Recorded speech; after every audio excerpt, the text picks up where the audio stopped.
Assalamualaikum warahmatullahi wabarakatuh. Selamat bergabung di channel saya yang baru saja saya kembangkan. Speak with me up.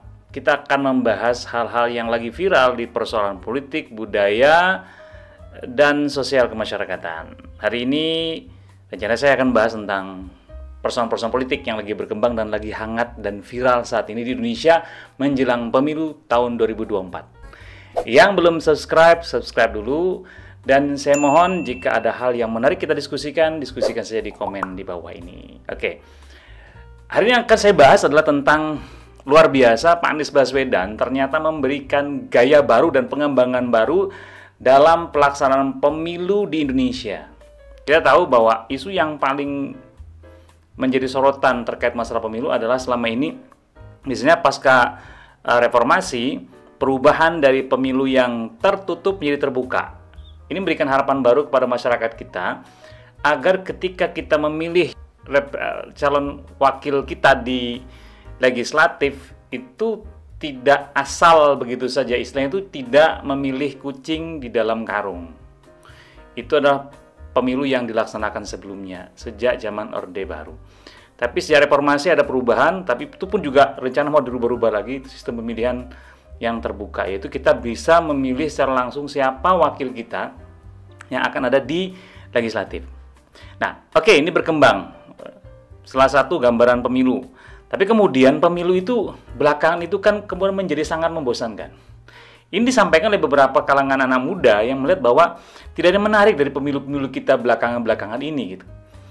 Ya, paling ketika mendekati pemilu, orang atau calon-calon pemimpin kita atau calon wakil presiden dan wakil presiden itu biasanya jualan-jualan biasalah, lawan korupsi, berantas kemiskinan dan lain sebagainya, bla bla bla, ditambahi juga dengan beberapa gimmick pencitraan, datang ke pasar-pasar kemudian menjanjikan dengan ribuan janjian yang muluk-muluk, dari mulai sekolah gratis lah, kesehatan gratis lah, kemiskinan menurun sekian-sekian lah.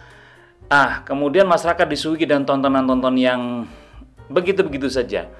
Dan ini dilaksanakan oleh beberapa calon presiden, wakil presiden yang kita lihat belakangan ini. Misalnya, gayanya Gibran kan seperti biasa, ketika nanti terpilih akan ada kartu abadi pesantren, startup milenial, dana abadi pesantren. Gayanya sama dengan bapaknya gitu.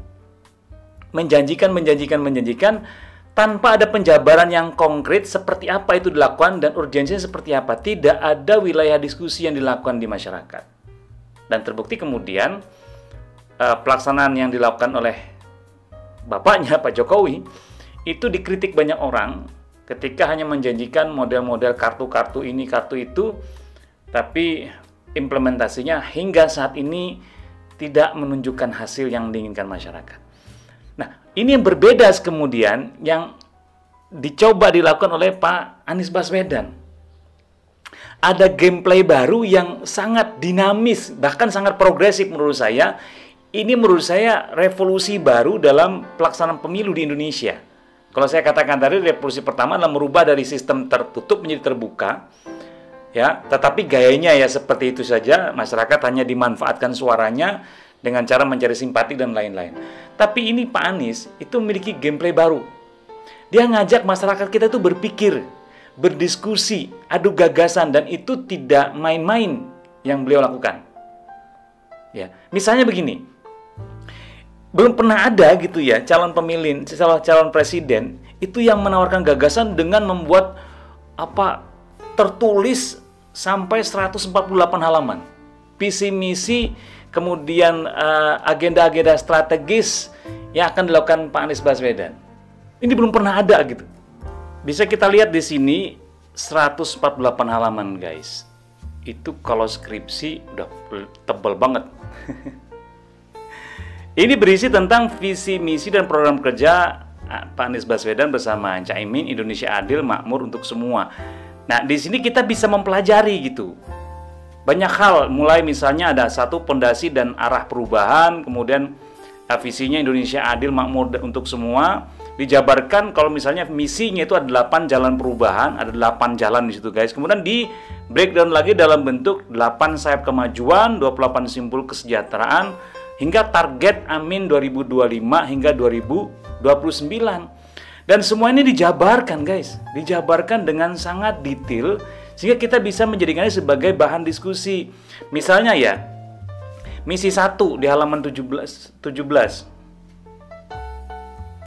Nah, misi 1 ini dijabarkan lagi dalam bentuk 4 agenda misi, mulai dari misi kemandirian pangan, lalu kemudian ada misi kemudahan akses hunian, lalu kemudian misi ketahanan energi, dan ada 4 kedaulatan air. Nah, kemudian di halaman 89, di halaman 89 guys, ada namanya agenda strategis 8 sayap kemajuan. Ini sudah meliputi, ini layaknya presiden kan, sudah mikirin hampir setiap pulau di Indonesia. Mulai dari Sumatera, Jawa, Kalimantan, Bali, dan Nusa Tenggara, Sulawesi, Maluku, Papua, kawasan pesisir, kepulauan, dan pedalaman. Ini sudah diprogramkan seperti apa kemajuan masing-masing wilayah ini. Jadi sudah mikirin Indonesia guys, tidak hanya Jawa. Jadi nggak usah khawatir di sini rekan-rekan sekalian.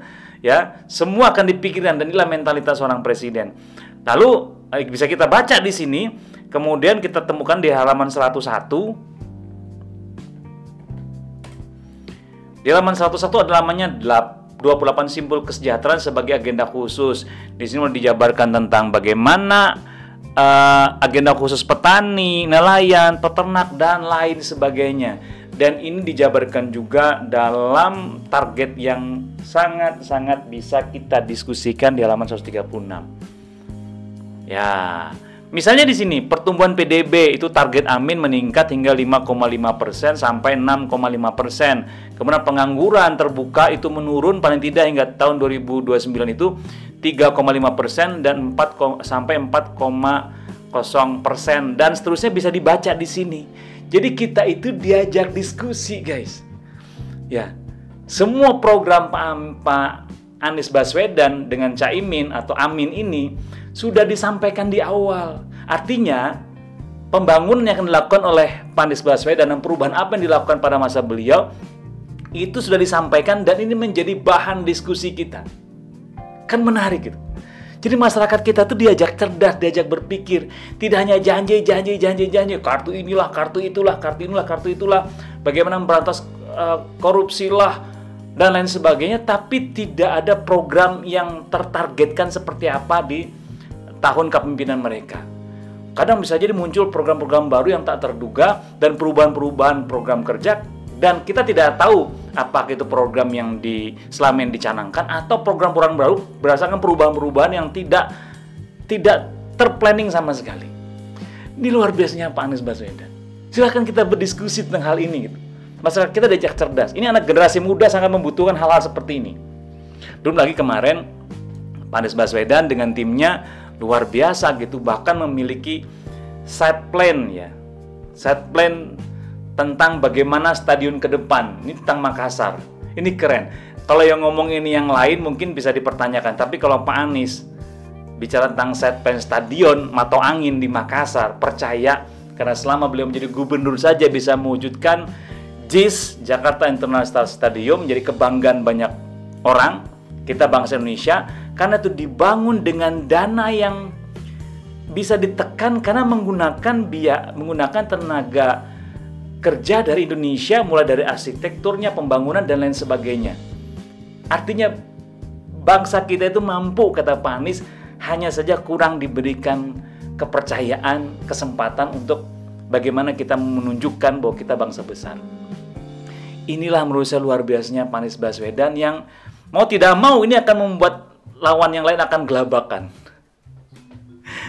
Dan sepertinya ini akan menjadi sangat luar biasa, viral, diskusi di mana-mana. Dan kalau ini menjadi trendsetter Indonesia, calon-calon yang lain bakal bikin juga. Ini kan menjadi keren. Itulah menurut saya Pak Anies Baswedan ini, walaupun nanti wallahu alam kalau beliau pun kalah, bagi saya sudah menang. Tapi kita berharap beliau bisa menang Karena saya ingin dari dulu pemimpin kita itu modelnya seperti Pak Anies Baswedan ini.